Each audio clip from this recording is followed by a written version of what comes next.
મિત્રો જય શ્રી રામ. આજના પ્રશ્નનો જવાબ કમેન્ટ કરીને મોકલાવજો. ભગવાન કૃષ્ણ પરમાત્મા અને કાલનેમી વચ્ચેના યુદ્ધમાં કોનો પરાજય થશે તેની આ કથા કહેવામાં આવે છે. ભગવાન કાલનેમીને રણની અંદરથી દૂર દૂર ખેંચી જાય છે અને એક ગુફાની અંદર ભગવાન કૃષ્ણ પરમાત્મા જ્યારે પ્રવેશ કરતા હોય છે ત્યારે એ ગુફાની અંદર હજારો વર્ષથી તપસ્યા કરી રહેલા મુચુકુંદ રાધા કે જેમને વરદાન હતું કે હજારો વર્ષ સુધી સૂતેલા રહે અને જ્યારે તેમની આંખો ખુલે અને એમની નજર સામે જે આવે તે બળીને ભસ્મ થઈ જાય.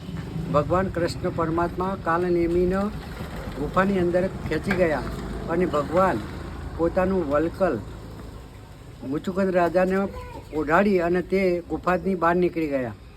કાલનેમી સમય જતાં ત્યાં પ્રવેશ કરે છે ગુફાની અંદર અને ગુફાની અંદર સૂતેલા જોઈને ભગવાનને કહે છે કે આ તો ભગોડો સૂઈ રહ્યો છે તેમ કરી અને વલકલ ખેંચે છે અને વલકલ ખેંચતા હજારો વર્ષથી સૂતેલા મુચુકુંદ રાજાની જ્યારે દ્રષ્ટિ ખુલે છે ત્યારે કાલનેમી ત્યાં આગળ બળીને ભસ્મ થઈ જાય છે અને ભગવાનનું ત્યાં એક નામ ઉમેરાય છે કે ભગવાનનું એક એ નામ ઉમેરાય છે કે રણ છોડ.